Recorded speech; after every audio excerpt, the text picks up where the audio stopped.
அஸ்ஸலாமு அலைக்கும் வரஹ்மத்துல்லாஹி வபரகாத்துஹு. சுவையான பாச்சோறு எப்படி செய்கிறதுன்னு பார்க்கலாம். பச்சரிசி 1 கப் எடுத்துக்கிறோங்க. 1/2 கப் கடலைப்பருப்பு எடுத்துக்கிறோங்க. கடலைப்பருப்பு ஊற வச்சு சேர்த்தாலும் சரி, இல்லைன்னா நீங்கள் அரிசியோடு சேர்த்து குக்கரில் நல்லா கொழைய வேக வச்சுக்கிறோங்க. பாகு காய்ச்சி கரைய வச்சுக்கிடலாம். வெல்லத்தை தட்டி கரைய வச்சுக்கிறோங்க. பிறகு வடிச்சுக்கிறோங்க. தேங்காய், ஒரு தேங்காய் அரைச்சி பால் புழிஞ்சு எடுத்துக்கலாம். அரைச்சி போட்டாலும் சரி, அரைச்சி போகிறண்டா பாதி மூடி தேங்காய் போதுமானது.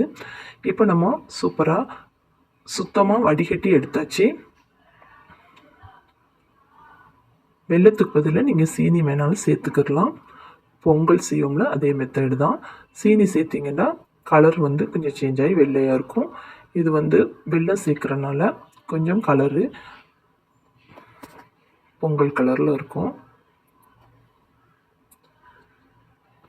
சீனி போட்டால் பாச்சோறு, வெல்லம் போட்டால் பொங்கல் அப்படின்னு சொல்லுவோம். ஓகே, இப்போது தேங்காய் அரைச்ச தேங்காவை அதோட சேர்த்தாச்சு. ஏலக்காய் ஒரு 5-6 ஏலக்காய் தட்டி அதோட சேர்த்துருங்க. நல்லா கொதிக்கிட்டு நல்லா கொதிச்சதும் ஸ்டவ் ஆஃப் பண்ணிடலாம். நெய்யில் முந்திரி திராட்சையை வறுத்து அதோட சேர்த்துக்கிறங்க. இதில் அரிசி பருப்பு இது கூடுதலாக குறைவாகவே இருந்தால் ஒன்றும் பிரச்சனை இல்லை, ரொம்பவே சுவையாக இருக்கும். இப்போ முந்திரி இதோட சேர்த்து வறுத்து சேர்த்தாச்சு. உங்களுக்கு திராட்சை விருப்பப்பட்டால் அதையும் சேர்த்து வறுத்து போட்டுக்கிறங்க.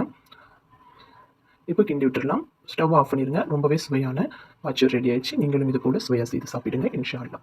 இந்த உலக வாழ்வில் என்னையும் உங்களையும் மட்டுமல்ல, அல்லாஹ் படைத்த எல்லோர்களையும் அல்லாஹ் சோதிப்பான். வல்லனபுலுவன்னக்கும், படைப்புகளை படைக்கும் போதே அவன் சொன்ன செய்தி அது. நிச்சயமாக நான் சோதிப்பேன். செல்வத்தை எடுத்து சோதிப்பேன், உயிர்களை பறித்து சோதிப்பேன், உடைமைகளை எடுத்து சோதிப்பேன், இப்படி பசியை கொடுத்து சோதிப்பேன், இப்படி எல்லா வழிகளிலும் நான் சோதிப்பேன்.